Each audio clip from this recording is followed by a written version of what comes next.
Hey everyone, thank you for joining me on this beautiful day. But whenever you choose to listen and join, morning, afternoon, evening, nighttime, late at night, it doesn't matter. I appreciate the likes, the looks, the listens, but of course, I'd appreciate you hitting the subscribe and notification bell and the like button on my YouTube channel, Brooklyn Baritone. But of course, do that if you want to, no pressure. I was just really talking to family members and friends about this new thing that's popping up called AI art generating. It's basically now for digital pictures and photos. We used to go to other people who were talented in Adobe Illustrator and those type of programs. We now have people who have resources where AI, artificial intelligence, is creating images where it basically is run off of coding and algorithms where you punch in different codes or even as regular commands, depending on where you go to for it.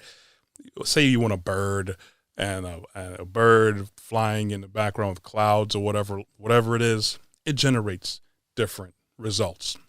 And you use that for whatever it is that you want, for your podcast, for an NFT, for your program, or just to have it for your background on your computer, whatever it is. Now, it is a cool concept. It is. I don't mind technology because I work in a technology field and industry.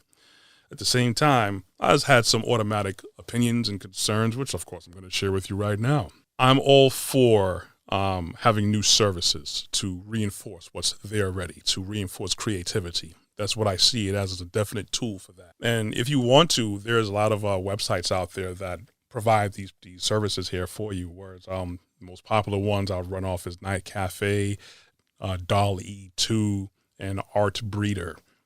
Those are just a few, just like several out of many different websites that provide services now for you to go and jump on. And I think they give you a certain amount of credits for every query that you want to do. Say I want to do a picture of a whale doing a backflip over a cat. They'll give you X amount of credits, I think, for each query that you want. So that's pretty cool. It's good. It's good to have this stuff at your fingertips. At the same time, it's like a super blossoming industry right now. It's just at the cusp. It's gonna get a lot of traction basically, and it's a new way of revenue and revenue generating for the people who do run these services and algorithms and coding and everything. The other thing that I've seen was that the people who say I'm a subscriber and I say I want to do a picture of a whale doing a backflip over a cat or something. The people who put in these commands, they're being called artists.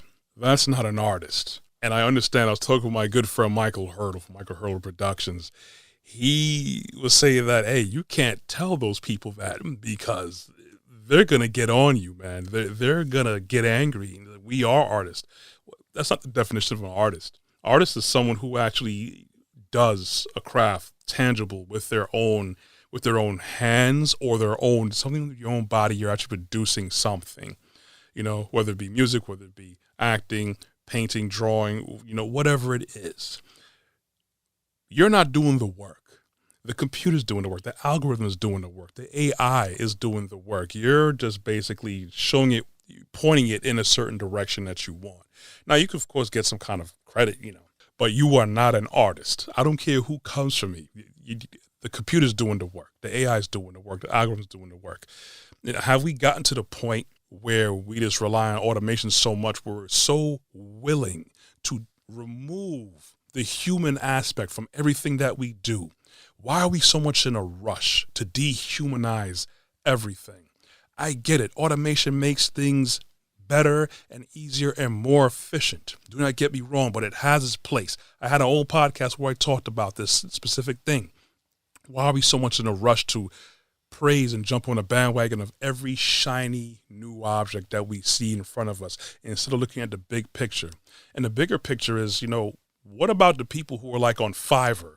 Fiverr is a website that's used for basically digitally produced services. A lot of those services are artwork. People who work in Adobe Illustrator, Vector, Microsoft Paint, whatever it is. There's so much things out there, and people, they actually make artwork for people. You pay them a fee, and there's different fees depending on what you want it for. This is just people, some people, they make their extra money, or some people make their, big income on that. This changes everything. So this is now, again, taken away from the actual human element of productivity and putting in the hands of AI and automation, and everyone seemed to be clapping and being on board with it. Again, it's cool when automation reinforces something that we're doing already, but to take over, that's an issue that no one's really talking about so much, because I'm pretty sure a lot of people on Fiverr now, they're probably using the AI thing, and a lot of people are going to lose out because now they have this subscription-based thing or credit-based system now where people can just go and make their own thing. Boom, I don't need you guys anymore. I got this. There's going to be a demand for actual tangible human-made paintings or drawings or illustrations. Now, for you guys who are still using paintbrush, pencil, canvas, easel, all that stuff, mark my words, maybe next year, if this thing blows up even more or further down the line, it's going to get to the point where the dust settles and everyone's going to say, hey, I like the AI created stuff. I like that content, but you know what? I'm kind of missing the human element. I would actually prefer, even higher demand will probably go for people who actually do paint. The people who are inspired by Bob Ross to do their own thing, have little clouds.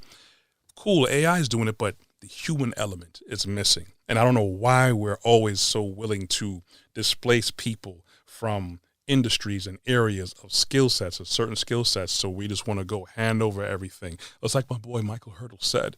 He said, we're going to look like Wall-E, that movie with the robot, the little robot cleaning the earth because we didn't left crap all over the place. So we're in space and we have AI and robotics doing everything for us. So now guess what? We have no purpose. We have no value. So everyone just got big and fat and just sat down in a chair all day and did absolutely nothing. No one walked anywhere.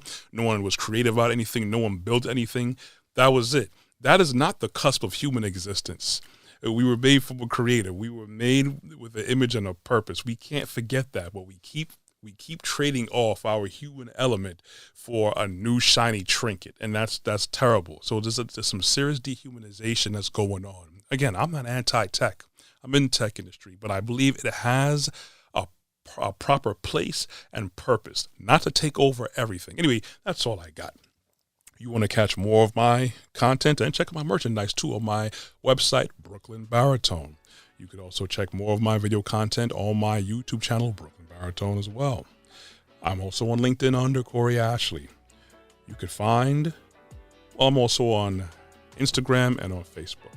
You could find the audio versions of these podcasts on Google Podcasts, Apple iTunes Podcasts, and Amazon Music under Podcast. I'm also on local Brooklyn cable television 4 times a week on Tuesdays and Thursdays at 12 a.m. and 2 p.m. on Verizon, Optimum, RCN, and Spectrum. Thank you guys for listening, watching, and whatever that you're doing, but I appreciate it. Anyways, walk good, be blessed. I'm out.